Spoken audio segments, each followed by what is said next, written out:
Okay, guys, as we jump into the market today, and we're going to go over this weekend and what really happened throughout this weekend. Has really the stance changed on the overall market and where we're going? So, when we look at what happened on the week, it was a lot of downside and it was a lot of volatility. That's a big thing I say is volatility is what really entailed and captured this entire week. And we look at the Nasdaq specifically because that's where tech is, heavily involved, right? So, a few things we can look at. The yellow line is the 200 SMA. This green line up here is the 100. We'll go more over that here in a second. So a few levels that we were watching is you had your level here around 18,500 roughly, where you ended up eventually remounting at the end of the week. We want to get back above locally 18,702 to really start to capture some of those previous lows. And that's really what we want to see.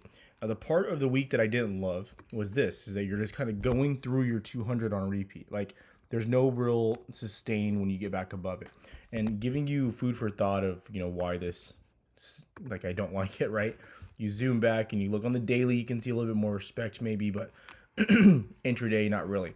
You go all the way back here, you can see, look at the respect of these levels over and over. November, the amount we had back here, back in March of 2023. So those are things to be considering and looking at and stuff that I'm paying attention to, okay? So very tricky movement to navigate throughout the week.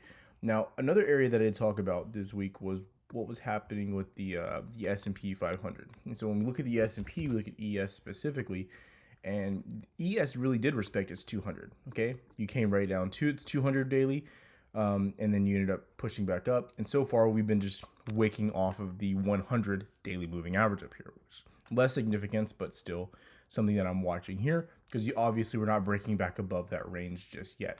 So those are the biggest things overall that I'm looking at and things that I'm paying the most attention to right now, at least. So we need to be paying pretty close attention to where we're at and kind of how we're moving. But as you can see, we're getting back above some of these levels, mounting above it. Really good end of the week.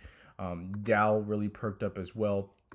But again, similar to ES, you're stuck below your 200, your 100 daily, and above your 200, which you're respecting your 200. So you can see a lot more respect here in comparison to tech. But I will say, VIX being this elevated makes sense, and how it was elevated throughout the week, getting arguably a bigger push than we've had since COVID, right?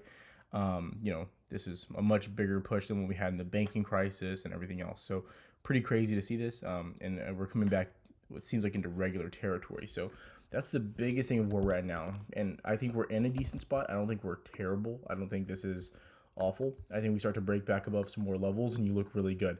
I do think people are getting a little bit too bearish. I will say that. But again, you got to just navigate the action that is in front of you. So really quick too, though, I want to talk about a few more things. Okay, so first of all, throughout the week, we don't have that much going on as far as news reports or anything, inflation data. You have some manufacturing numbers. Actually, sorry, we need to go for the next week. Whoops, there we go. So we have our OPEC report. You do have PPI. I'm sorry, you have PPI coming in on Tuesday and CPI most likely on Wednesday, as you can see there. So yeah, you do have those reports coming in aggressively midweek. And I do think these will play a pretty big factor because right now the market's getting slapped around, and I think what you need to see is you need to see some more of what was happening as far as inflation data coming back into that same territory. So those are things that I'm definitely looking at and paying close attention to. End of the week, not as much in Philly manufacturing.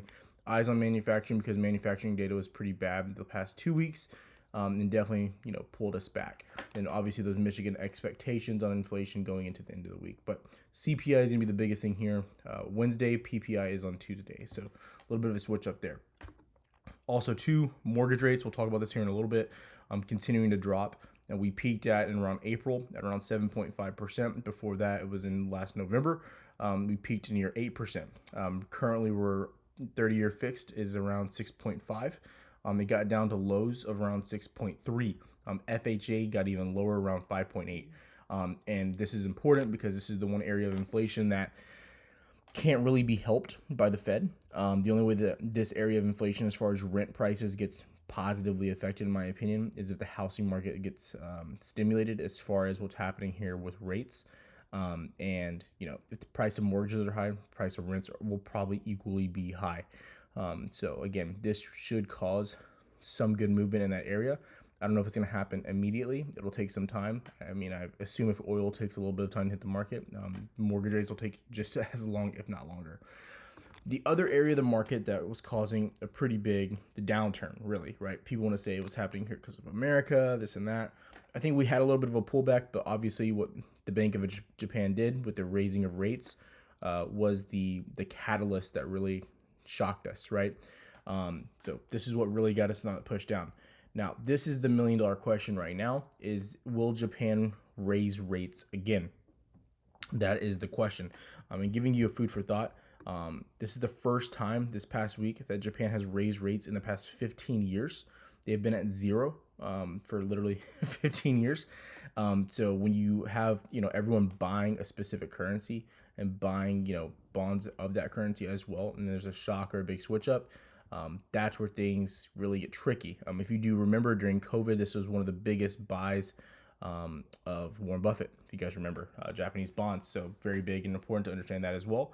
Obviously, he's made his money on that trade. He is probably not heavily involved in this anymore, but people that are late to the game might be getting affected by this. So very important to be thinking about that as well.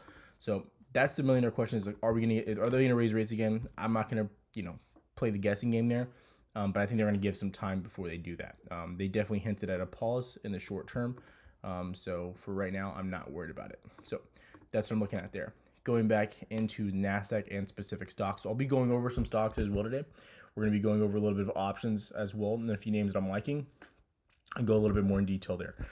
So obviously we'll start off the top. So really quick, we'll go over Qs, and then we'll go back into specific stocks. Something I keep telling you guys though is I think this is an opportunity to be buying. I'll say that right now. We've been going up almost in a straight line basically since April, May-ish, give or take. Now we're kind of cooling off, similar to last year. We go back to last September. Everyone wishes they would have bought going into October and November.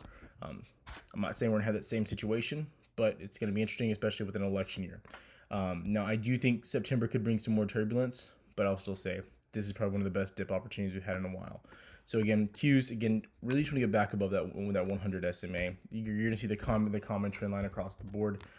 SPY, you did end up getting back above it near the end of the day. ES is still below, but I think SPY has room back in like 538, 539 personally. That's my opinion. So again, things I'm watching there. Now, broad-based market stocks that I'm liking. Number one, I'm going to keep saying it. I think Nvda is it's a dog right now. I think it has a lot of potential. You're below your 100 SMA as well.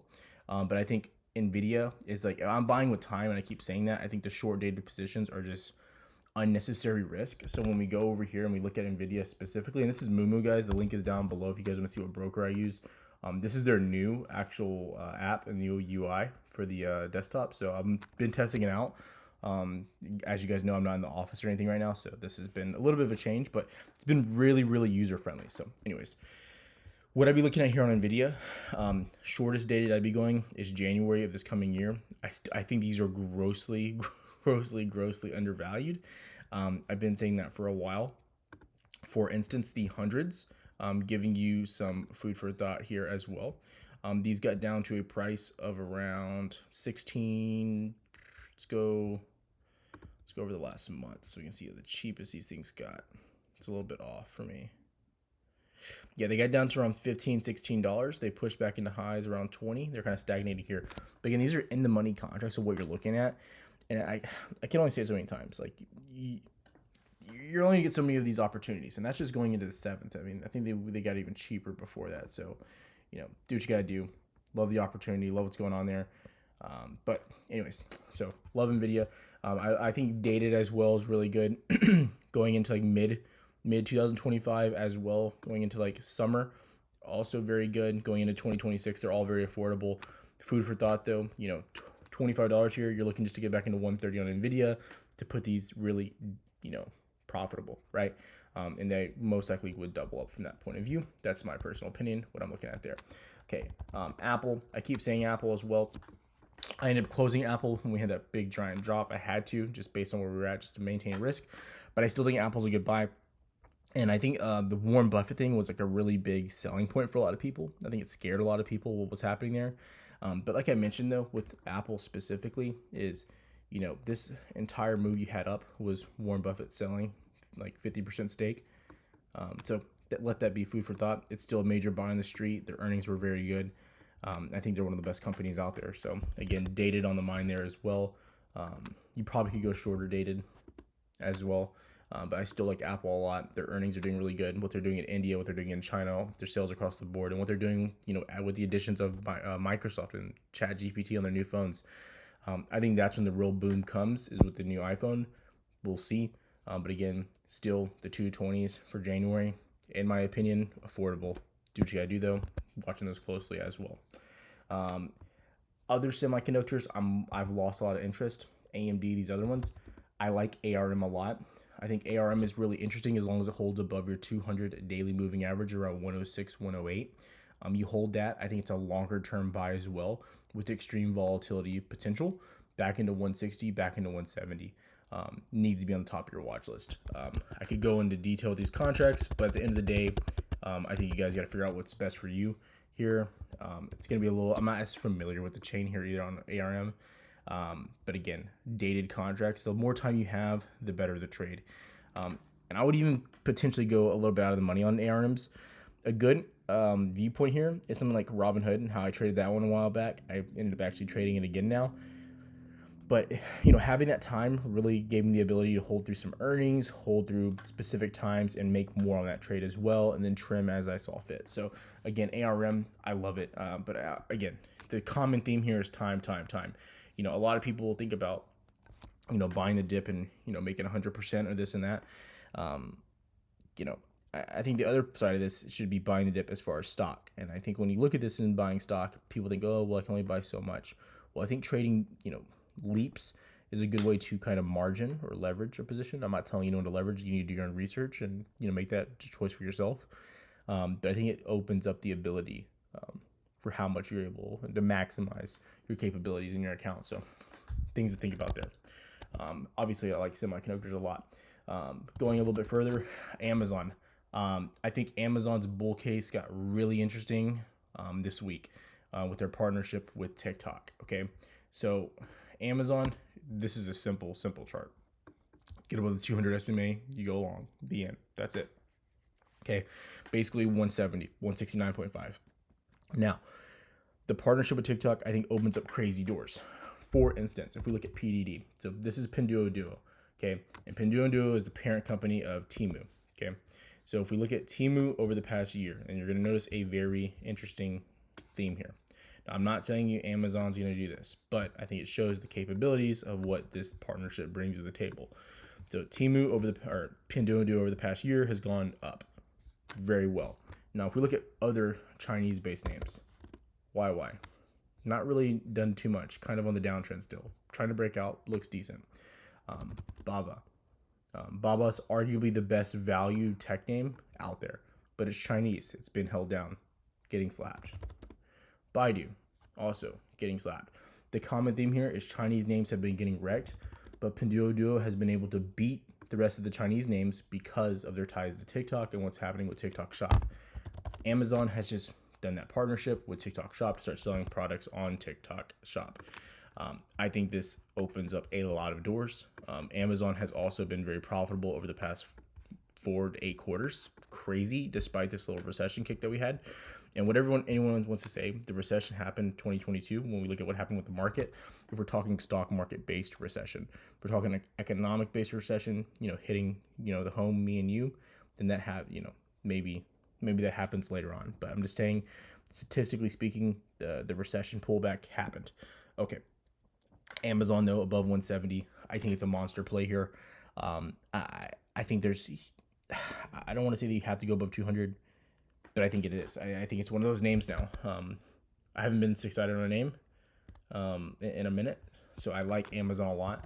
And this is something that I haven't really mentioned in Discord yet. I've really been wrapping my head around it over the course of the weekend so far. And I haven't even looked at the contracts that I love yet. I still think, though, January contracts here, the more I look at these, the more I'm like, they're really cheap also.